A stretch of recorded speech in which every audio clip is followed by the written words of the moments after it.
Este es Tarik y es el responsable de que toda esta gente esté mirándolo, mientras se toma una siesta.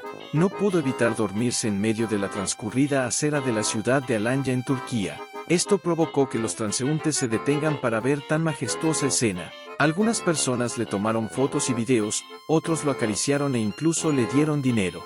Lo mejor de todo, es que el ruido a su alrededor, no perturbaba su descanso, y dormía de lo más tranquilo posible. Algunos creían que el adorable gato era de la calle, pero la realidad es que tenía hogar. El propietario de una joyería que se encuentra en el lugar es el dueño del gato dormilón. Le tomó por sorpresa que las personas de la nada, comenzaron a donar dinero mientras el gato dormía, y utilizaron ese dinero, para comprarle comida a los gatos de la calle.